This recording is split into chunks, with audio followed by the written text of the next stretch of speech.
Арбаңыздар ардактуу спорт сүйүүчүлөрү жана футзал көрөрмандары. Эфирде Sport Life көрсөтүүсү. Мына мынтип Ош шаарында болуп жаткан футзал боюнча ачык чемпионаттын акыркы финалдык оюндарында болуп жатат. Бүгүн сиздерге 3-орун үчүн жана чемпиондук үчүн болгон катуу күрөштү баяндап бермекчибиз. Алдыңкы мүнөттөрдө биз менен болуңуздар.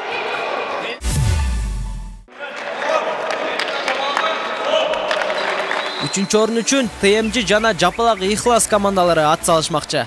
Калыстын жаңырыгы менен топ оюнга кошулду. Жапалак Ихлас командасы чабуулдарды көбөйтүп, ТМЖ командасынын оюнчуларын чарчатып коюшту. Оюн талаасынын өзгөргөнү болду. Айтор ТМЖ командасы оюн аянтына анча көнүшө албай, башка оюндагыдай оюнду көрсөтө алышкан жок. Ал эми Жапалак Ихлас командасы үчүн жеңиш аябай маанилүү болгонун оюнда көрсөтө алышты. Ар бир учурду кооптуу чабуулга айлантып, атаандашынын дарбазасына бир нече голду киргизип коюшту. Биринчи бөлүк 3-1 эсебинде Жапалак Ихлас командасынын пайдасына аякталды.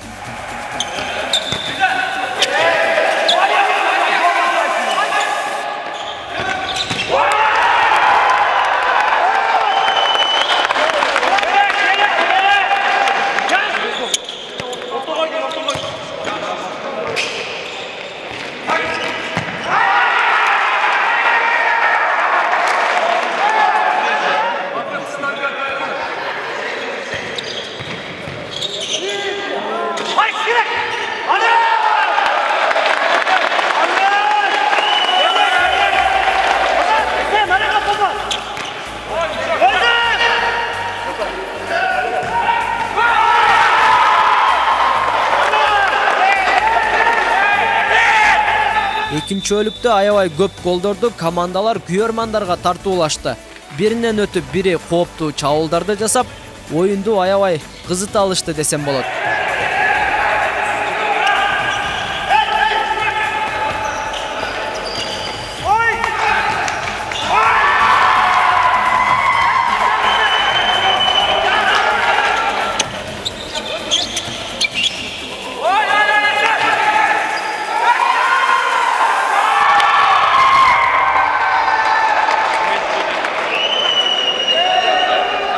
Эсеп 4-1 болуп турган учурда ТМЖ командасы 5-оюнчуну оюнга чыгарууга аргасыз болушту. Бул учурда Жапалак Ихлас командасы бош калган дарбазага бир канча голду киргизип, эсеп санын узартып салышты.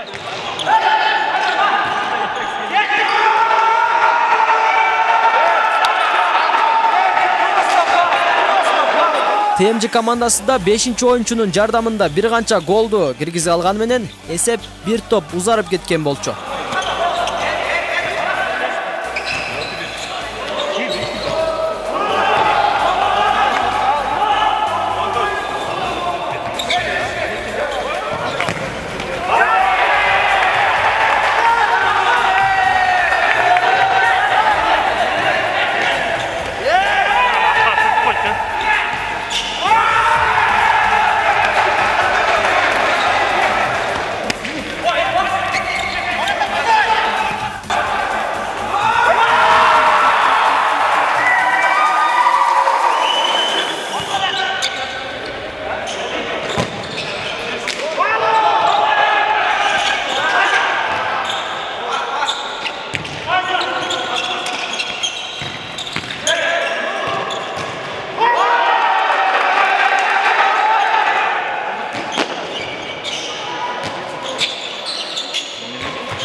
Жалпы эсеп 10-5 болуп, Жапалак Ихлас командасы бул жылкы сезондо 3-орунга ээ болушту.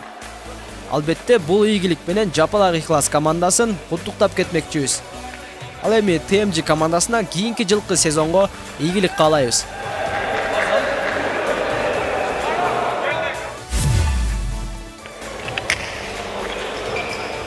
Байтушун Бакай фонд финалдык беттешта ушул эки мыкты команданын ортосунда болмокчу. Эки команда тең бул оюнга чейин бир топ мээнет кылышып, аябай көп күч сарпташты. Бул эки команданын оюну ар дайым күйөрмандарга бай болуп, кооз оюнду көрсөтүп келишет. Бул күнкү финалдагы ошолордун катарында болду десем болот. Анткени командалар өтө профессионалдуулук менен оюн жүргүзүшүп, эч кандай уруш талашсыз чыныгы чеберчиликтерин көрсөтө алышты. Оюндун биринчи бөлүгүндө эки команда тең жогорку темпти сакташып, оюндагы динамика аябай тез болуп турду. Биринен өтүп, бири кооз учурларды жаратып, күйөрмандардын гол чабуусуна татыктуу болуп турушту. Биринчи бөлүк Байтүшүм командасынын пайдасына аяктады.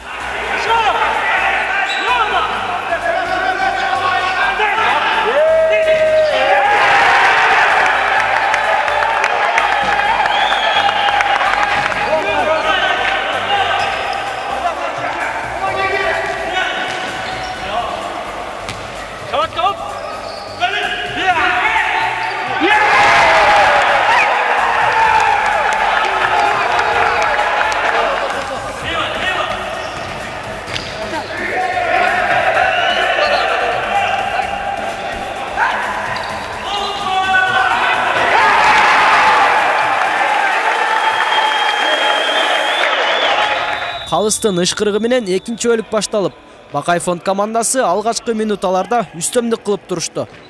Байтүшүм командасы ата-андашынын чабуулдарына жакшы туруштук берип, оңойчулук менен дарбазасына гол өткөрүп жибербеди. Анда эмесе кооптуу учурларга жана голдорго назар салсак.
Калыстын финалдык ышкырыгы жаңырып, Ош шаарынын жана Ош облусунун футзал боюнча ачык чемпионатынын 2019-2020 жылкы сезондун жогорку лигасынын чемпиону болуп, Байтүшүм командасы табылды. Чемпиондук кут болсун деп, Байтүшүм командасын куттуктап кетмекчибиз. Ал эми Бакай фонд командасына жалпы сезон бою көрсөткөн кооз оюну үчүн ыраазычылык билдиребиз. Бул сезондо кызматыңыздарда мен Улукбек Салиулу жана Айдын Токтосунов болдук. Спортту сүйүңүздөр, спорт ден соолуктун булагы.